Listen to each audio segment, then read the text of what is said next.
And we are back in Ames, Iowa tonight to bring you all the very latest on all of these results. And Bachmann's victory was a narrow one. She beat out Texas Congressman Ron Paul by just 200 votes. He came in second with 28% of the vote, followed by Tim Pawlenty with 14%, Rick Santorum, Herman Cain, Rick Perry, Mitt Romney, Newt Gingrich, John Huntsman, and Thaddeus McCotter. They followed in that order. And joining me with reaction to all of the day's events is Kentucky Senator, the one and only, well, son of today's second-place finisher, Rand Paul is with us. Rand, how are you? Good to see you, Sean. How about an Iowa welcome, Rand Paul? Good to see you. Good to be with you. All right, so you and I have talked about how passionate your dad's followers are. You're obviously supporting your dad. Right. You happy with the second-place victory today? We're ecstatic, although I did tell him we should have stopped at Walmart. We have some really cute grandchildren. If we'd have had them out in front of Walmart, we just need 150 more. I know, we could have won. Close. But what do you think this race came down to? Iowa is always an indicator, a state that believes very strongly in low taxes, conservative principles, things you advocate all the time, also family values. Kind of sounds like the Tea Party a little bit to me. I think the Tea Party was a big victory here. Think of the two most prominent people who represent the Tea Party. Michelle Bachmann's one, Ron Paul's another. Slightly different on some issues, but in large sense represent the Tea Party. I think the Tea Party versus the establishment, big victory for the Tea Party. Well, it's interesting you say that because Debbie Wasserman Schultz. Any fans of Debbie Wasserman Schultz here? She's not in the Tea Party. I don't think she's in the Tea Party. I don't think she's a registered member. She actually said, well, that shows that the Tea Party has effectively seized control of the GOP. We could only wish. We could only wish the Tea Party would take over. That's a good point, actually. We believe in such extreme things as balancing the budget. You know, would that the country would somehow be taken over by people who believed in a balanced budget. Well, you know, this is the interesting thing. As we were debating the debt ceiling, and I had you on a lot, radio, TV, we talked about this a whole lot.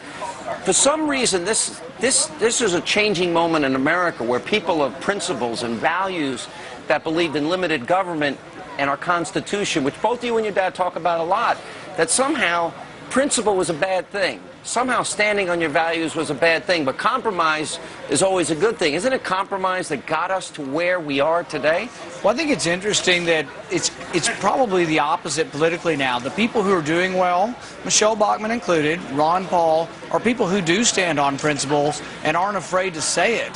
They seem to be doing well. Chris Christie in New Jersey. People I think really want bold leadership. They don't want someone who's sort of following the polls or someone like the current president who really is following nothing. I mean, we are living in a failed presidency. I think he's following something. I think he's following the most radical agenda of any president in the history of this country. I think he's got an agenda. Yeah, but I think he's confused, really. I mean, look at, he's begging Timothy Geithner to stay. We've been saying all week, Timothy Geithner should resign. Get out of here. Yeah. We're going to try to make the Senate and the House vote on a vote of no confidence. We think it's time for Timothy Geithner to go. We see no objective evidence that the economy is getting better. Joblessness is up. People are suffering. Gas prices have doubled. Food prices are up. There's nothing good about our economy. Stock market's in the tank. In fact, I think the stock market has already voted on Timothy Geithner. It's been a vote of no confidence. Well, same with the president and the president's failed policies. You know, it's interesting because we saw in the debate on Thursday night, you know, this little exchange between Rick Santorum, Senator Santorum, and your dad. And I talked to a lot of conservatives. They agree with your dad on issues. That was a good catch. They agree with your dad on issues involving economic conservatism, fiscal conservatism, but they disagree with him on this sort of hands-off approach on, you know, Iran, the bomb, and all these other issues. Is that going to be problematic for him? Because that came up in the 2008 campaign as well. I think what the thing is that what my father represents and what he talks about is that we should only go to war constitutionally, that we should declare war, that Congress should vote on it. Think about what we're doing in Libya right now. We've gone into a war with no vote of Congress, but they say, oh, the UN approved it. So it's like, I mean, the UN, our Constitution doesn't say anything about the United Nations. So it is a different position slightly than other candidates are taking, but at the same time, he truly believes that we should be reluctant to go to war. We don't want candidates that want to just go, and always be involved in war. We want constitutional restraint. We've lost how many lives in war? After 9/11, George Bush did get congressional authority. Exactly. You know, he got the use of force authorization. So that was, but you're right, Libya is a very different standard. And after the time had passed with the War Powers Act, which I, by the way, don't agree with, but it is the law of the land, he was supposed to go to Congress and get approval, and the president didn't do it. And I've always said it's the most important vote any congressman or senator will ever take is whether to go to war, whether I send your kids to war. I have an 18-year-old. I went to Walter Reed recently and met a 19-year-old who lost his leg there. Serving proudly, I mean, doing what he can to defend America, but at the same time, is it not incumbent upon our representatives to have a debate before we send him to war? Well, and I think that was important. Look at these two lovebirds behind you. If you want to ask her to marry you, you can. You know, we'll put that on the air. On the air. Bring them on. One of the things where we have had great agreement, and a lot of people seem to be missing this, during this debt ceiling debate, I was against it. I know you were against it. Louis Gohmert was here is against it. Steve King's against it. Michelle Bachmann is against it. The reason is we keep talking about the projected baseline increases of 8% a year. Right. Washington doesn't seem to want to discuss this right now, either party. It's frustrating because we're never going to get to a balanced budget. I see a lot of young kids in this audience here tonight. We're not going to balance our budget unless we deal with the projected rates of increase that I'm sure everyone here in this audience would like an 8% raise every year. Yeah, I call it Washington's fuzzy math. If we do nothing, we add $9 trillion to the debt.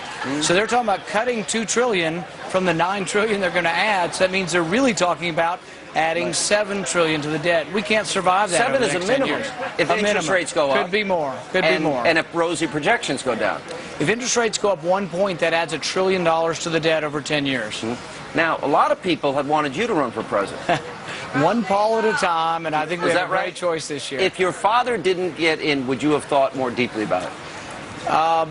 Only one poll at a time. Right now, this is the year Ron Paul has great recognition. 80% of America knows him.